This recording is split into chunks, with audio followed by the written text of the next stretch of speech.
about 68 degrees. The wind has been bumped up now to 10 miles per hour. We've seen very fast times, and we like that line at the bottom, only a 10% chance of rain. And don't worry, I'm knocking really hard on wood as we mention it.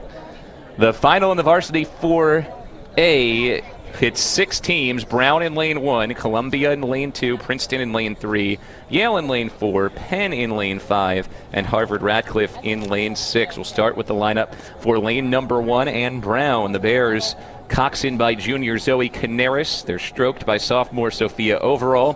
Phoebe Ayers, the freshman, is in seat 3. Sophia Payne is a sophomore in seat 2, and the bow is freshman Elena Roberts.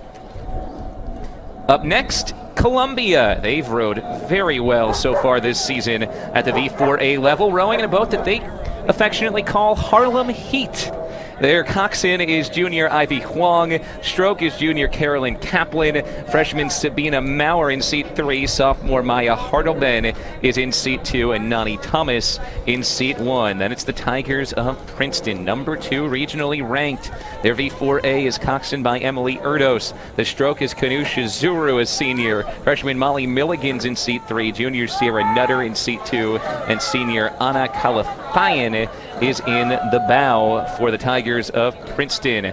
After them, to their left, will be the Bulldogs of Yale. Again, an event where they're favored. They were the number 1 seed in the V4A coming in. Coxswain by Anissa Iqbal, a sophomore from nearby Philadelphia. Also stroked by a Philly native, Kate Horvat. In seat number 3 is Sierra Bulbul, sophomore from Geneva, Switzerland.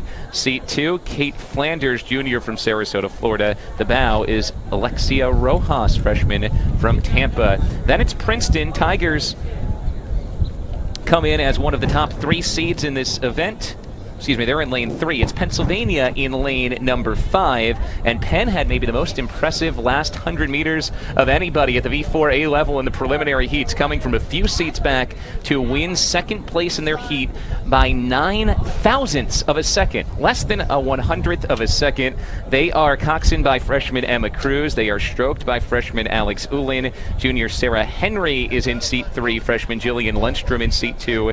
Junior Isabella Wolf is in the bow. Rounding out the field at the V4A level is the Harvard Radcliffe varsity 4A crew, and Harvard Radcliffe is coxswained at the V4A level by Zoe Canaris.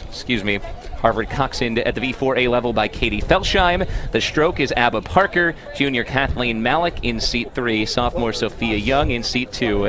And Catherine Playfair is the bow for the black and white of Harvard Radcliffe. Of course, if you're new to the Ivy League rowing scene, Radcliffe has kept its traditional name in women's rowing, so they go by Radcliffe. Harvard and Radcliffe, of course, at one point were both a male school, a female school. They came together as a co-ed school, and Harvard traditionally keeps that Harvard Radcliffe moniker. They have both the H and the R in their crests on their gear that they wear. Now, this should be exciting at the V4A level. We saw very close racing in the heats, and you just got the feeling throughout the course of those 2 heats early on that there are 6 pretty evenly matched squads, and maybe even more so 2 or 3 really evenly matched top-tier squads in this V4A. I would say I agree with that completely, and I would also say what we saw this morning was highly skilled rowers, and not only highly skilled rowers from a technical perspective, but especially with that Penn race is skilled racers. Yep. And that's what you like to see in a final, and it's those shining moments under pressure where people really step up. Well, when we say racer or rower, is there a little bit of a difference in the mindset? Of course, obviously everybody out there is a rower. There are a lot of technical rowers, but then if you're saying somebody is a racer, that's the mindset of they can figure out when they need to give that little extra punch to gain a position. Exactly, and there's something to be said about being part of a crew. So you can have a runner that's a racer and they can just go, right, or a swimmer. But when you're part of a crew, it's really important that you bring everyone else along with you. Now, one of those racers on the Penn group is the stroke for the Quakers, freshman. They have all freshman strokes in their NCAA boats, and their freshman stroke here in the V4A, Alex Ulin, really powered them over those final 100 or so meters in their opening heat earlier on. Teams are just underway, about 30 seconds in, and you get a look now right near the start line Yale in that team race currently enters just behind Brown. Brown with 15 points in first, Yale with 13 points in second. Winner here gets 16 points, second place 14, third 12. Yale the number 1 seed, so if they win this heat, they will be no worse than tied for first. That'd be if Brown finished second. If they win this heat and Brown finishes anywhere lower than second, Yale would move ahead in that team battle with still the second varsity and the first varsity, 8 to go. Looks like tight field is being maintained. We see Columbia, Penn sort of duking it out, a couple seats within one another, and it looks like they're still in their high strokes, just starting to transition down. Yeah, they're currently sitting in third and fourth. In the middle, it was Princeton and Yale who jetted out.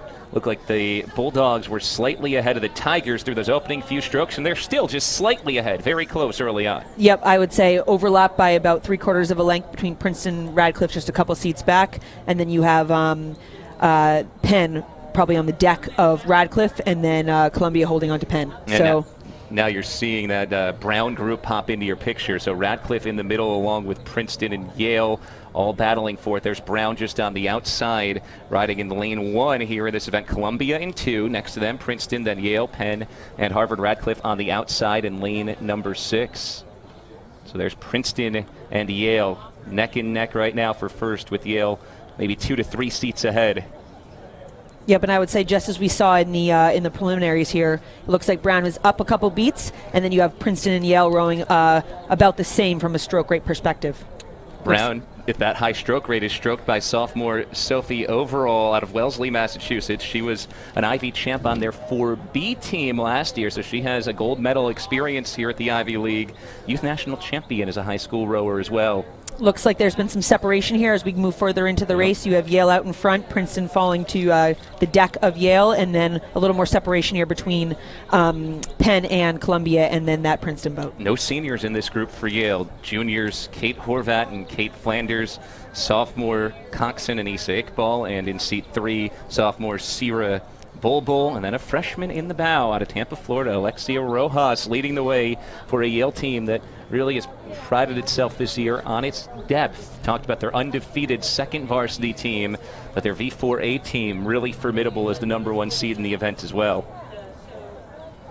And as you start to look ahead toward NCAAs, that's a really good sign when you have that depth, because of course your team positioning is decided based on all 3 boats at the NCAAs, not just what your V8 boat does. Exactly, and as we mentioned this morning, you always want pressure from the bottom. That's what makes a strong team, is people who are always constantly vying for your seat. Here's a good look at the Bulldogs rowing forward in first place. Yale currently 2 points behind Brown in the race for the team trophy, but out in front here, Princeton has lost about a length to Yale as the Tigers roll along in second. In this V4A for Princeton, Sierra Nutter, junior from Johannesburg, South Africa, rowed at the Junior World Championships with South Africa in a 4-boat. Molecular biology major at Princeton. Looking at the water here, and you can definitely see those gusts about 10 miles per hour, and we'll see how the crews handle that as they cross the 1,000-meter mark. Just a little nuance about this course as it opens up, and as it opens up, it gets a little bit windier, the waves get a little bit higher. So we'll see how that plays out as they cross the 500-meter mark. Brown was out in lane 1, but they're rowing very well. They're out in front of Columbia in lane 2. Remember, Columbia gave a great effort in the preliminaries, but it is a tough, tight turnaround. So if you emptied the tank a little too much early, tough to come back in the afternoon, only about 3.5 hours after you raced earlier in the day. In this wide shot, it's Brown all the way off to your right, then Columbia, Princeton. They're followed next to them with Yale, and then you go wide to Penn and Harvard all the way out on the left side. Penn looks to be ahead of Harvard. Radcliffe just slightly. Quakers had a strong performance in their preliminary heat as well, finishing second. I think Princeton's going to maintain the heat, right on Yale throughout this entire race course. Looks like there isn't much separation there, continuing to row similar stroke rates, sort of duking it out for who can get, from a length and leverage perspective, who can get to that line first. I think they're going to hold their stroke rates. And Penn and Radcliffe both pretty close as well. Radcliffe has started to gain some ground back on Penn all the way on the outside there. So from lane number 3 all the way over to lane 6, you've got 4 teams right in the thick of it. Brown all the way out in lane 1. Don't sleep on them either, as they have gained a lot of ground on Columbia, and as they close into the final 500 meters, they're right up there as well. That's what's something that's so important about six-boat racing, and you'll find if you go back into the archives that coaches nowadays are both looking to do more six-boat races and then doing both coasts, because it's so important to not just look one side all the time. You know, it's such an important thing to go into the NCAAs with some six-boat racing experience, because that can happen.